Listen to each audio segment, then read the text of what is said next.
네, 어떻게 생각하십니까? 전쟁 개입이다. 가정적 상황이다. 이게 대체 무슨 얘기인 걸까? 대충 좀 감을 잡으셨을 것 같습니다. 기사 같이 볼까요? 윤 대통령, 우크라이나 무기 지원을 처음으로 지금 시사를 했습니다. 여기에 러시아가 반발을 하고 있는데, 네, 무기 지원을 시사했다. 뭐라고 얘기를 했느냐? 이게 사실 방미를 앞두고 미국의 요구에 좀 긍정적인 신호를 보낸 거 아니냐라고 해석이 되는 로이터 인터뷰에서 얘기를 한 겁니다. 로이터 인터뷰, 저희 따로 좀 CG가 준비된 게 있을까요? 네. 로이터 인터뷰에서 윤 대통령 뭐라고 했느냐? 전쟁법을 중대하게 위반하는 사안이 발생할 땐 인도 지원이나 재정 지원에 머물러서 이것만 고집하기 어려울 수도 있다. 이것만 고집하기 어려울 수도 있다. 그러면은 무기도 제공하겠다는 거냐? 무기 지원을 좀 시사한 발언이다라고 지금 얘기가 나오고 있는 겁니다. 여기에 대해서 러시아가 이렇게 얘기를 했습니다. 한국이 러시아에 대해서 비우호적인 입장을 취했다. 한국이 우크라이나에 무기를 전달하면 분쟁에 대한 지금 개입을 뜻하는 거다. 이거 한국 무기 지원하면 이거 너 전쟁 개입하는 걸로 볼 거야. 라고 얘기를 했습니다. 이거 지금 크렘린군 대변인의 얘기인 건데 아까 기사 같이 볼까요?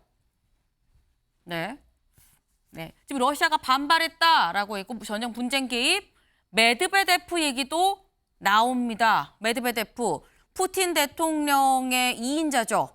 대통령을 번갈아 가면서 주거니 받거니 하는 사람입니다. 지금 뭐 안보 의장인 것 같은데 러시아 무기 북에도 제공할 수 있어라고 위협을 했는데 다음 기사 보겠습니다.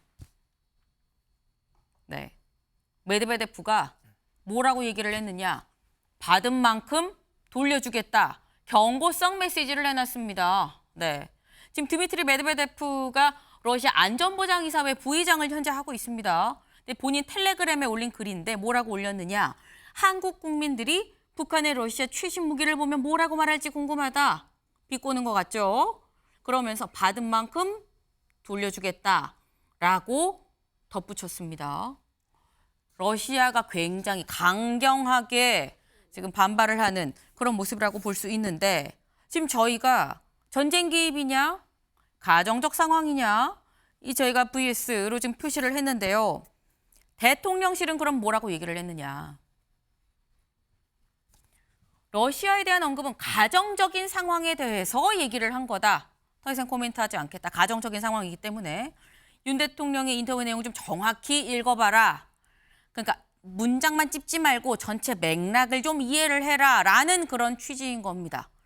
하지만 논란이 되고 있는 것만은 좀 분명해 보이는데 사실 여기에 찬성하는 사람, 반대하는 사람 얘기가 좀 갈릴 수가 있죠. 찬성하는 쪽은 뭐라고 얘기를 하느냐. 다음 기사 볼까요?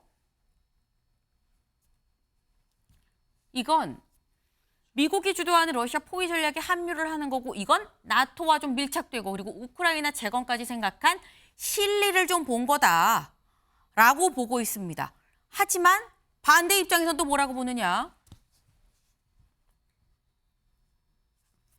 윤 대통령의 방미 선물인 것이냐. 이렇게 진짜 한다고 하면 경제, 안보, 거센 후폭풍이 있을 수밖에 없다. 탄약 비축량, 안보 공백 우려까지 있다라고 얘기를 하고 있거든요. 이거 논란이 될 수 있는 부분입니다. 때문에 요거를 좀 여쭤보려고 합니다. 지금 일단 실리다. 이쪽에서는 이거는 안보에 큰 위험이 될 수 있다라는 건데 조 변호사님은 어떻게 보십니까? 이거는 누가 봐도 명백하게 안보 위기적인 측면에서 바라봐야 된다고 생각을 합니다. 네. 지금 최근에 이미 포탄의 상당량, 비축된 포탄 상당량이 독일에 있는 미군 기지로 건너간다는 보도가 있지 않았습니까?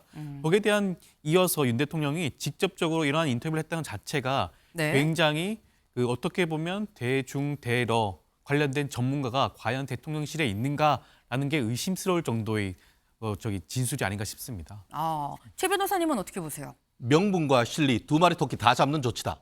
어떤 것이? 지금 이와 같은 얘기가. 네. 왜냐하면은 그렇지 않습니까? 명분의 측면에서 봤을 때 대한민국이 선진국이고 그리고 아까 얘기한 것처럼 러시아가 중대한 인권 침해적 민간에 대한 어떤 폭격이나 이런 부분이 있다고 한다고 하면은 네. 그에 대해서 지원할 수 있다는 것은 그런 그 국제법과 전쟁법에 의해서 너무나 정당한 얘기인 것이죠. 네. 나아가서 실리적 측면에서 봤을 때 지금 우크라이나의 어떤 전후 어떤 복구 사업 이런 게 봤을 때는 네. 거의 EU나 세계은행 같은 경우에는 5천억 유로 우리나라 돈으로 670조가 넘는 얘기가 지금 얘기가 오고 있습니다. 근데 러시아와의 어떤 무역은 1년에 한 200억 달러 이 정도가 된단 말이에요. 네. 그러면은 실리적 측면에서도 이 정도의 어떤 얘기를 해놨을 때에 우리가 복구 사업에 이른바 숟가락이라도 올릴 수 있는 그런 장점이 있고 나아가 네. 지금 뭐 아까 얘기했듯이 이제 기브 앤 테이크 우리가 이렇게 하면은